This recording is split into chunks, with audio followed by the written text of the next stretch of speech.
TitleMatchNetwork.com. Members of Working Road Warriors, were they easy to work with? Because we've done interviews with guys who say they don't like to sell for some guys.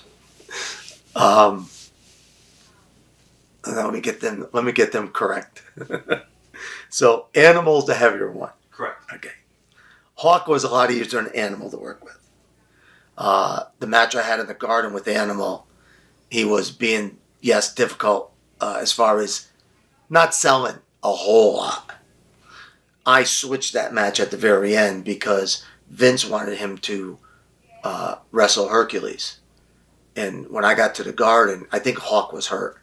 And I got to the Garden and they said, one of you guys is going to work with Animal. And I'm like, okay. Because I figured it had to be me.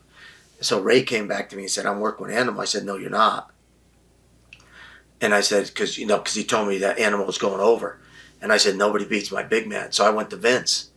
And I said, Vince, you can't beat my big man. If you beat Hercules, you kill the team.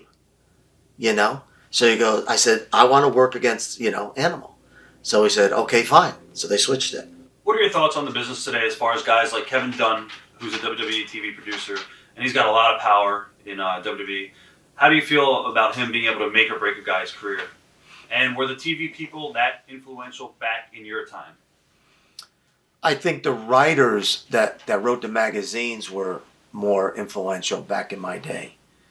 Vince was the man who said, we're going to make this guy, go to the top, and we're going to make this guy go to the bottom or middle, whatever the case may be. I don't know anything about this guy Dunn.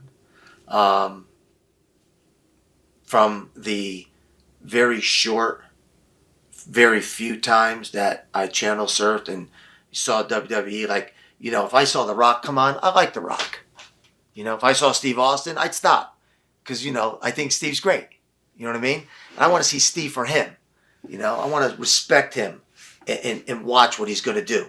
And, anybody else, it's all shit. So, I don't know what this guy Dunn is doing, but I guess they're making money because they're still doing what they're doing. Right. Could they do it better? Of course they could. Can they have a better school to train these guys at? Of course they can. Teach them psychology. Obviously, wherever they're going, they have no thoughts on what psychology is. They just go out there and they do high spots and, that's it. Done. Wash your hands of it. That's because the business has changed so much. They don't tell right. stories. So maybe my way of thinking is dead. 100%. And now his way of thinking is the way to go. So you know what? Good for him. Watching the product today, who are some of the guys that you say, you watch them and you go, all right, they have the it factor? The Rock. Rock. Austin.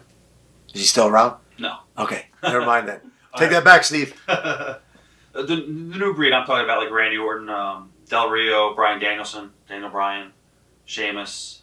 Del Rio I've seen. Sheamus I've seen. CM Punk? Orton I've seen. CM Punk I've seen.